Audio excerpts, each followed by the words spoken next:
The holiday season is coming up, so here's some controllers you can check out for your PS5. So I've been planning on making a holiday gift video to come out later this month, and I was looking for some controllers to check out in a video, and one immediately stood out to me, and it's called the Big One Rainbow Controller. And the reason it immediately stood out to me is the fact that it's a clear Xbox One controller that allegedly works out of the box with the PS5. And the timing was super weird on this one because right when I found this controller, I looked at my email and I noticed that they had actually emailed us and said they would send one out, so we were like, yeah. Oh, and by the way, this thing is a wired controller, it is not wireless, so as soon as I got it in, I plugged it into my PS5, and I found that despite the fact it says that it natively supports the PlayStation 5, it did not work. And I'm assuming that's why they also sent this little thing. It's called the R90. It has the same Big One logo on it, and it's just a double-sided USB stick, and you plug the controller in, and once I did that, it did natively work on the PS5. So it felt very bizarre at first using it because it straight up is an Xbox One controller in shell, I guess, and feel. It feels like an Xbox One controller, but immediately some things stand out that make it feel a little different. So first of all, it gets its rainbow name from the fact that it has possibly the brightest LEDs I've ever seen on a controller in my life. We are in an extremely bright room right now. We've got like studio lights, we've got sunlight coming in, we've got overhead lights, we've got this bouncing light literally onto the controller,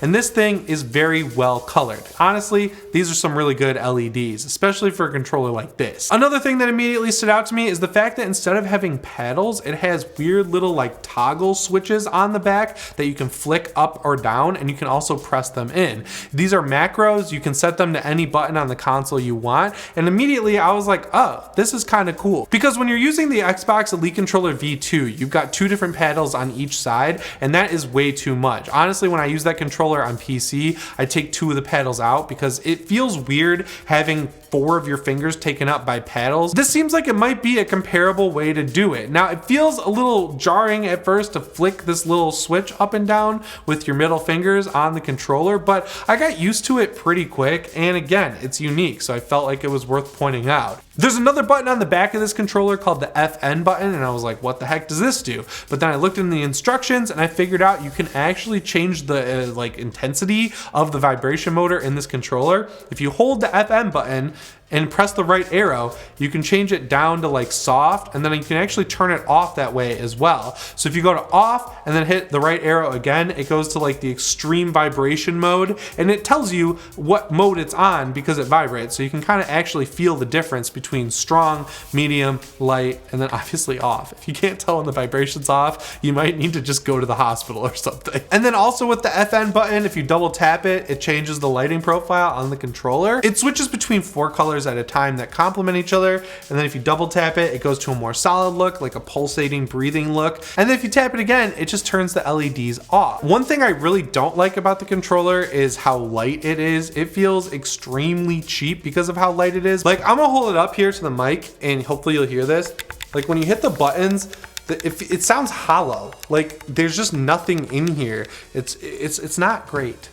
I would call it not great. I wouldn't call it bad, just not great. I'm assuming the reason it's so light is because there's not a huge battery pack sitting in here that just weighs the controller down. And then I also noticed there's another macro button next to the right stick that's like a little triangle. It's kind of hard to see, even in B-roll. I think it's gonna be hard to see because the controller's clear, but having that extra little button there, I don't really know what you would macro it to. Maybe like reload or something, where if you take your thumb off the right stick for just like a split second, you can reload a gun, or maybe you could do like a quick turn. I don't know. You could do whatever you want with it. It's a weird placed button, but again, I'm not going to complain about an extra button, especially one that I'm not going to hit by accident. Like, it's so pushed into the right stick that like I don't feel like if your thumb slipped off the stick, it's going to be like, whoa, and then hit the button, you know? It's in a good spot. Another thing I don't really like is the sticks themselves. I complain about this with every controller I use that isn't just the stock DualSense or the stock Elite controller or stock Series X controller. I'll talk about a couple more in a minute, but these ones feel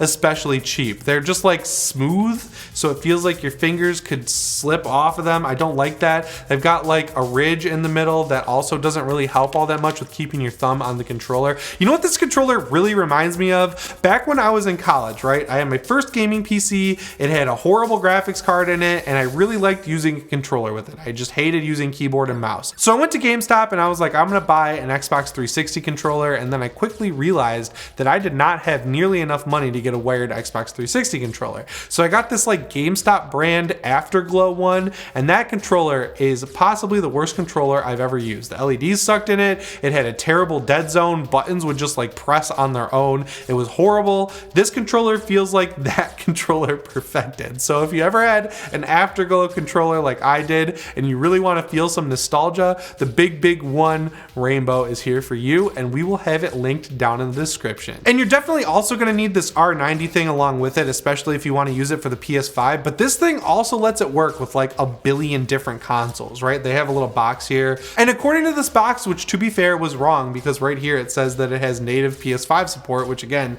the controller does not have native PS5 support. It will work just like a DualSense, a DualShock 4, a Switch Pro controller, an Xbox Series S and X controller, and an Xbox One controller, and especially the Elite V2. I don't have all the consoles here. I can't test it myself. Your mileage is definitely going to vary with this little thing, but again, if you buy one of these controllers, I highly recommend picking one of these up as well. It will also be linked down in the description. I mean, how much nostalgia do you have for the Afterglow controller? I think it's time for you to prove it. Another cool thing this controller has is a 3.5mm jack right on the bottom of the controller. That's pretty much standard at this point, but it's good to know that they have it here because that's like something you need at this point, especially if you're playing multiplayer games. It's nice to be able to plug your headphones directly into your control. And like I mentioned, this thing is wired. I know some people like that, some people don't. Screwing with batteries is obviously annoying, especially if you're using an Xbox One controller and the DualSense battery dies after like 15 minutes. So I can see why there's some utility in a wired controller. It is a little disappointing that it uses micro USB instead of USB-C, but the cord itself, honestly, feels exactly like the cord that came with the original Xbox, and that was a beefy cord, so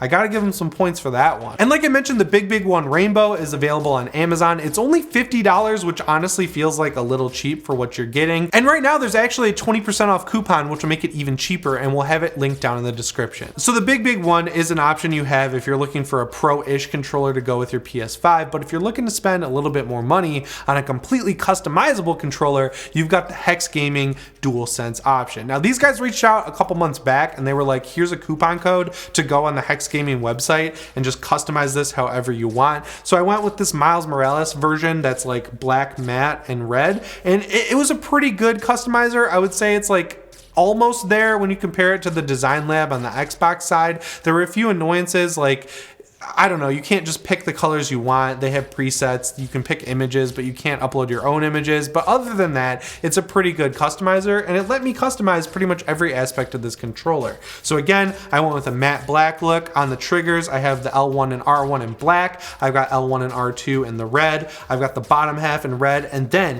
the thing that makes this a pro controller is the fact that you've got the DualSense paddles here on the back, and I made those red as well. These things are great. My only annoyance with this controller is the fact that it doesn't have a PS logo on the PS button. I know that is super nitpicky. I'm sure it's because of licensing, but really what I would have liked is just a solid black button option. But again, it's Hex Gaming, so you got to get their Hex Gaming logo. The logo is pretty inoffensive, so if that bothers you, it's going to bother you. But if that's something you don't care about, it's not going to bug you. It's just something I really want to nitpick because it bugs me. The one thing that I don't feel like is a nitpick is that they don't have any option for having the square, circle, triangle, cross on the actual buttons. You can really only go solid with them, and I tried it out with the red and it just looked like a little bit too much, so I made them matte black and I think it came out pretty cool. I will say when I got this controller, I was immediately suspicious that the battery life would be less because of the paddles on the back. This thing's obviously drawing power in some way, but when I tried it out, it not only lasted as long as my DualSense, it felt like it was lasting a little bit longer.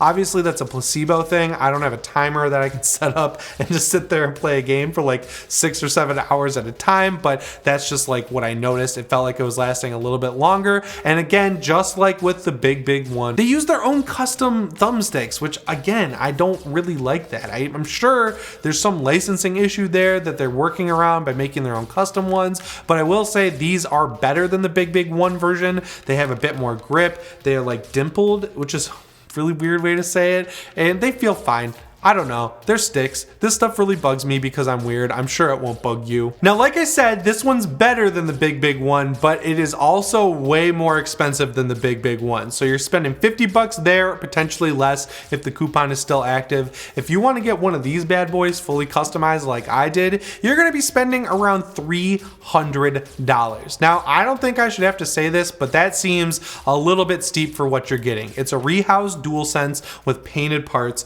and it also might have a bit bigger battery, and you've got the back paddles. You can decide for yourself if that's worth a $230 extra cost on top of what you're going to pay for a DualSense.